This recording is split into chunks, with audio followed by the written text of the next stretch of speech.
चलिए ओके करिए। चलिए गुड मॉर्निंग दोस्त, कैसे हैं आप सब? पढ़ने में मन लग रहा है कि नहीं लग रहा है? अगर नहीं भी लग रहा है तो भी लगाइए मन से। चलिए, तो हम लोग पढ़े थे असमान विद्युत क्षेत्र में जब हमने विद्युत द्विध्रुव को रखे थे तो उस पर एक टॉर्क का एक्सप्रेशन निकाले थे, यानी बल आघूर्ण का एक व्यंजक निकाले थे। सबसे पहले हम आपको ये बता दें कि अगर मान लीजिए कि असमान विद्युत क्षेत्र में जब हमने विद्युत द्विध्रुव को घुमाते हैं तो पहले एक बार फोर्स लगेगा, तब ना बार बार फोर्स लगेगा। जैसे हमने असमान विद्युत क्षेत्र है ये मेरा, ये असमान विद्युत क्षेत्र में इसको जब हम घुमाते हैं तो पहले तो सेंटर पर एक बार फोर्स लगेगा, तब ना जितना बार इसको घुमाएंगे उतना बार बल यहाँ पे लगेगा, तो उस बल को बोलते हैं बार बार जो बल लगता है उस बल को बोलते हैं बल आघूर्ण। तो पहले एक बार कितना बल लगता है उस बल के बारे में आज चर्चा करेंगे, ठीक है। तो असमान विद्युत क्षेत्र में विद्युत द्विध्रुव पर बल आघूर्ण पढ़ लिए थे। आज हम लोग असमान विद्युत क्षेत्र में विद्युत द्विध्रुव पर फोर्स के बारे में चर्चा करेंगे कि फोर्स कितना लगता है। क्लियर है? तो चलिए हम लोग फोर्स के बारे में चर्चा करते हैं।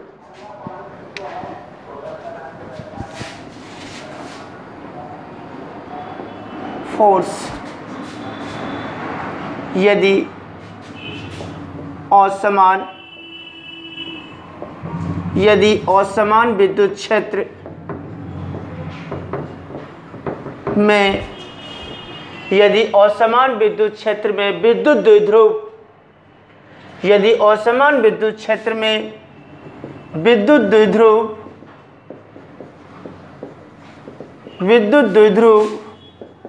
को रखा जाए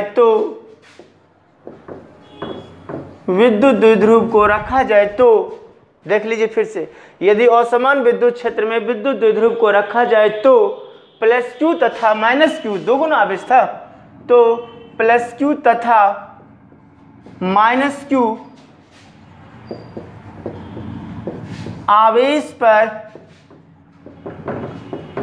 बलों का परिमाण क्या होगा? भिन्न होगा। क्लियर है? यदि असमान विद्युत क्षेत्र में, ये जो आपका विद्युत क्षेत्र है वो असमान विद्युत क्षेत्र है ना है, यदि असमान विद्युत क्षेत्र में विद्युत द्विध्रुव, ये वाला जो फॉर्म लिए थे नेगेटिव चार्ज और पॉजिटिव चार्ज, यदि असमान विद्युत क्षेत्र में विद्युत द्विध्रुव को रखते हैं तो प्लस क्यू तथा माइनस क्यू आवेश पर बलों का परिमाण क्या होगा? भिन्न भिन्न लगेगा।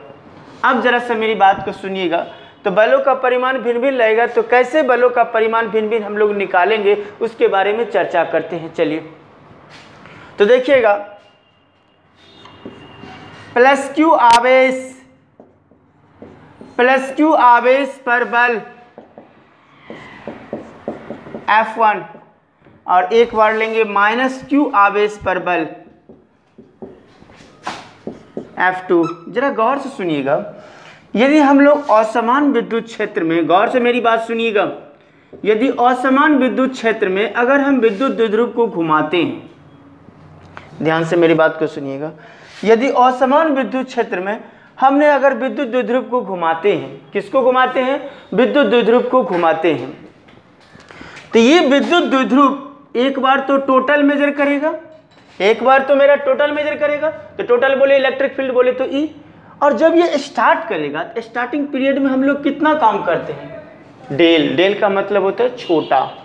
तो देखिए, तो इस फंक्शन में हम लोग काम करेंगे F1 में कितना? E plus del e. ध्यान सुनिएगा, ये मेरा कितना हो गया? प्लस क्यू आवेश पर बलों का परिमाण। अब यहाँ पे क्या हो जाएगा? एक क्यू बच गया, तो क्यू को यहाँ पे डाल दीजिए, क्यू को यहाँ पे डाल दिए। इक्वेशन फर्स्ट देखिए, हम जानते हैं ना कि E बराबर होता है F बट्टा क्यू नोट। क्यू नोट बोले तो क्यू, यहाँ पे तो क्यू नोट का चर्चा नहीं है तो क्यू लिख दीजिए। तो देखिए F बराबर कितना हो गया? E Q. तो एगो तो चार्ज आपका ई क्यू है, और जब स्टार्ट करेगा विद्युत द्विध्रुव विद्युत क्षेत्र में पहले कितना लीजिएगा? स्मॉल ए से ना अधिक होगा, तो स्मॉल फंक्शन बोले तो कितना? डेल लगा दिए, डेल ई के साथ क्यू, और दोनों से देखिए क्यू कॉमन ले लिए हैं। क्लियर है? चलिए तो ये हो गया आपका प्लस क्यू आवेश पर बलों का परिमाण, यानी बल प्लस क्यू आवेश पर बल कितना लगेगा, F1 बराबर Q into e plus del ई।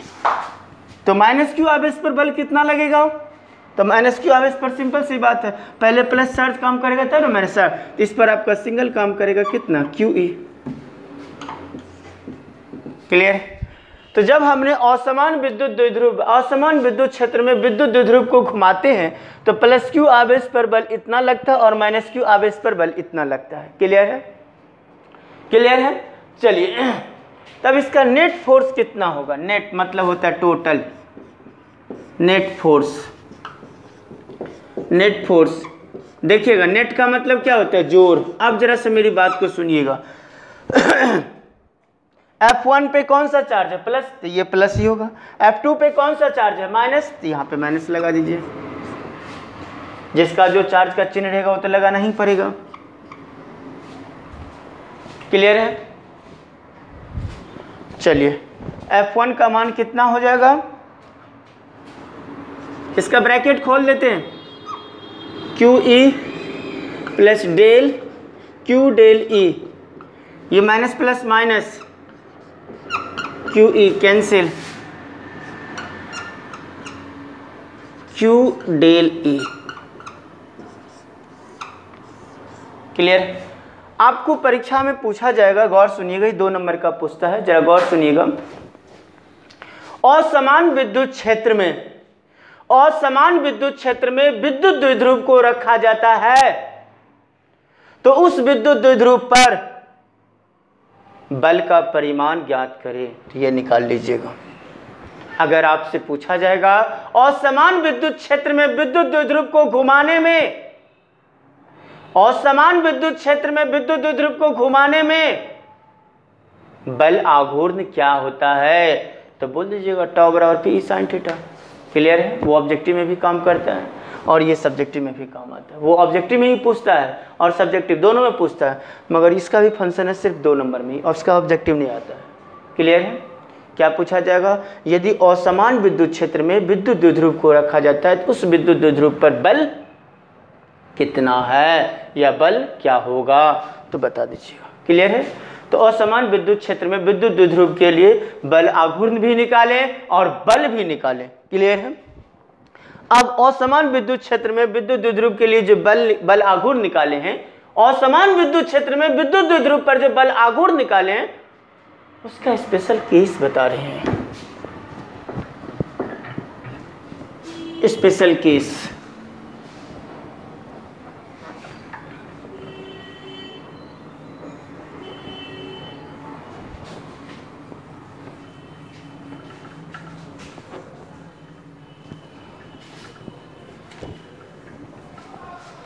चलिए स्पेशल केस के बारे में अब चर्चा करते हैं।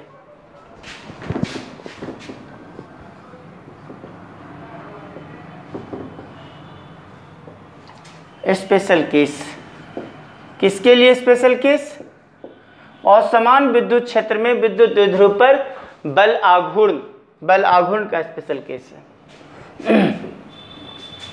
क्लियर है। केस फर्स्ट, यदि वेक्टर P और वेक्टर E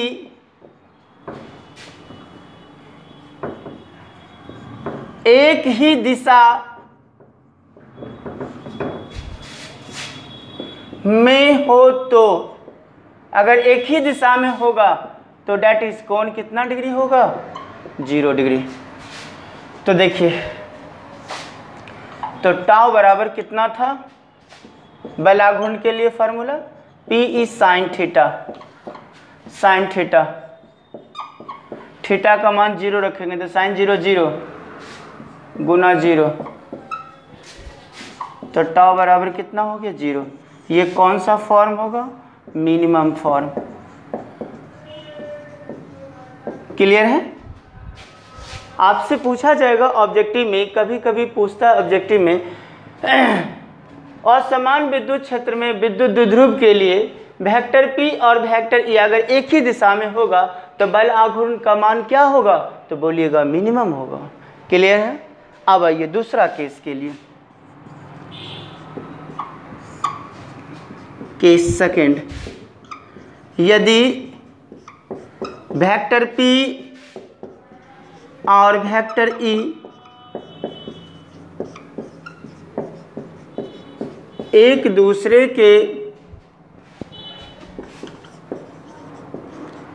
दूसरे के लंबवत हो, तो अगर वेक्टर P और वेक्टर E एक दूसरे के लंबवत होगा तो कोण कितना होगा? 90 डिग्री। लंबवत में कोण कितना होता है? 90 डिग्री। तो टाउ बराबर कितना होगा?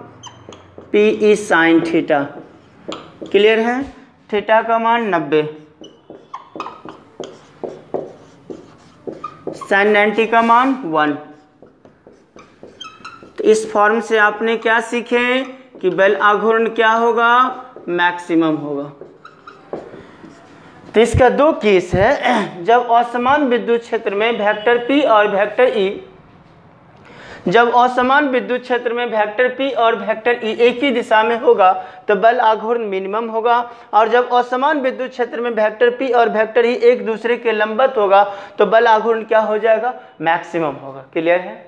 तो आपने असमान विद्युत क्षेत्र में विद्युत द्विध्रुव के बारे में पढ़ ली, विद्युत द्विध्रुव पर बल आघूर्ण भी पढ़े, विद्युत द्विध्रुव पर फोर्स भी पढ़े, और विद्युत द्विध्रुव के लिए दो कंडीशन था, वो दो कंडीशन भी फॉलो किए। क्लियर है? चलिए याद रखिएगा, परीक्षा में ऑब्जेक्टिव में ये दोनों पूछा जाता है। 1 नंबर के लिए आपसे पूछा जाएगा यदि असमान विद्युत क्षेत्र में वेक्टर P और वेक्टर E एक ही दिशा में होगा तो बल आघूर्ण क्या होगा? मिनिमम होगा। और यदि असमान विद्युत क्षेत्र में वेक्टर P और वेक्टर E एक दूसरे के लंबवत होगा तो बल आघूर्ण क्या होगा? मैक्सिमम होगा। याद रखिएगा, ऑब्जेक्टिव में बराबर पूछा जाता है। क्लियर है? चलिए अब हम लोग नेक्स्ट टॉपिक के बारे में चर्चा करते हैं।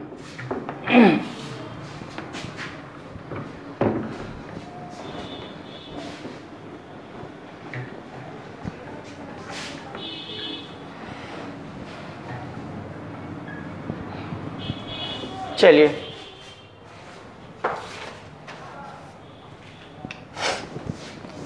नेक्स्ट टॉपिक,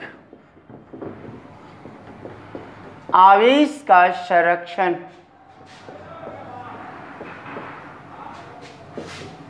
आवेश का संरक्षण CONSERVATION, conservation of charge.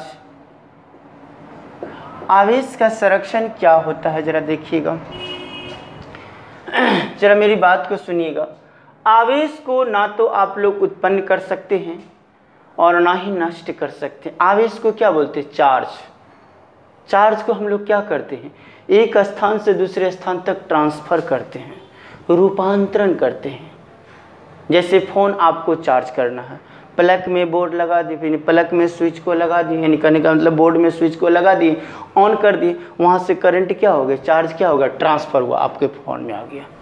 Charge को ना हम लोग उत्पन्न कर सकते हैं और ना ही नष्ट कर सकते हैं, बल्कि कर क्या सकते हैं? एक स्थान से दूसरे स्थान तक ट्रांसफर कर सकते हैं, जो आवेश का संरक्षण कहलाता है। क्या कहलाता है? आवेश का संरक्षण। क्या बोलिएगा? आवेश को ना तो उत्पन्न किया जा सकता है और ना ही नष्ट किया जा सकता है, बल्कि एक स्थान से दूसरे स्थान तक आवेश को क्या किया जाता है? ट्रांसफर किया जाता है। क्लियर है? तो चलिए लिखते हैं, आवेश को ना तो उत्पन्न किया जा सकता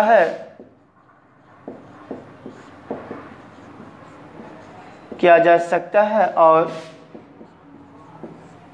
ना ही नष्ट, बल्कि एक स्थान से दूसरे स्थान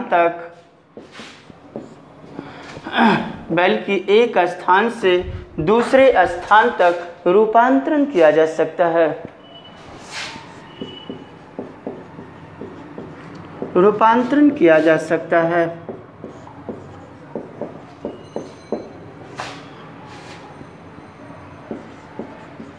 आवेश को ना तो उत्पन्न किया जा सकता है और ना ही नष्ट किया जा सकता है, बल्कि एक स्थान से दूसरे स्थान तक रूपांतरण किया जा सकता है। आवेश का संरक्षण सिद्धांत। आवेश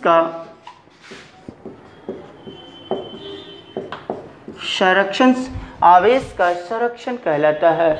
आवेश का, यही ना है, आवेश का संरक्षण कहलाता है। आवेश का संरक्षण कहलाता है। क्लियर है? देखिए, जो बात हमने आपको बोले हैं वही बात हमने लिखी है। क्लियर है? आवेश को ना तो उत्पन्न किया जा सकता है और ना ही नष्ट किया जा सकता है, बल्कि क्या किया जा सकता है, एक स्थान से दूसरे स्थान तक रूपांतरण किया जा सकता है। क्लियर है? अब इसको थोड़ा सा एग्जाम्पल दे करके हम लोग काम करते हैं। यदि किसी निकाय पर, इसको मिटा दी, यहीं से लिखिए। यदि किसी निकाय बोले तो सिस्टम, यदि किसी निकाय को भिन्न भिन्न आवेश, यदि किसी निकाय पर भिन्न भिन्न भागों पर आवेश, यदि किसी निकाय पर भिन्न भिन्न भागों पर आवेश, अब मान लीजिए सिस्टम में फ़ोन है, रेडियो है, टेलीविज़न है, सब अलग अलग सिस्टम है, सब सिस्टम पर अलग अलग चार्ज काम करेगा। फ़ोन पे अलग सिस्टम से मान लीजिए चार्ज होगा, है कि नहीं है, बैटरी है, जो भी चार्जर, बस जितना भी चीज़ है सब पे भिन्न भिन्न भागों पर अलग अलग चार्ज कितना लगेगा। यदि किसी निकाय को भिन्न भिन्न भागों पर आवेश Q1, Q2, Q3, Q4 ... कितना Q1, अरे सिस्टम तो बहुत सारा चीज़ है, फ़ोन है, बैटरी है कि नहीं, इन्वर्टर है, बहुत सारा चीज़। यदि किसी निकाय को, निकाय मतलब सिस्टम, यदि किसी सिस्टम को भिन्न भिन्न भागों पर आवेश इतना दिया जाता है, यदि किसी सिस्टम पर भिन्न भिन्न भागों पर आवेश इतना दिया जाता है, तो इतना आवेश इतना हो तो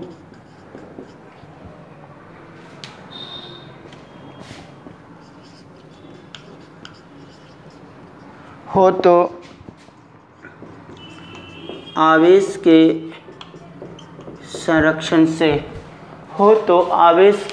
संरक्षण से, क्लियर है? चलिए,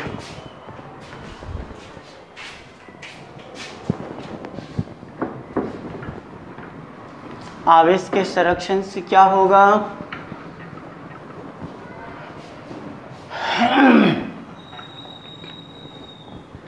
आवेश के संरक्षण से क्या होगा, जरा देखिए। Q1, Q2, Q3 ... Qn बराबर क्या, कांस्टेंट।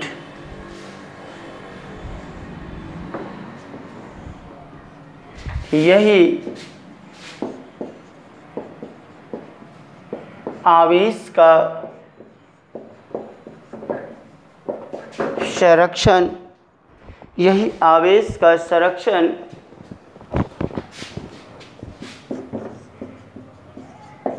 सिद्धांत है। खत्म।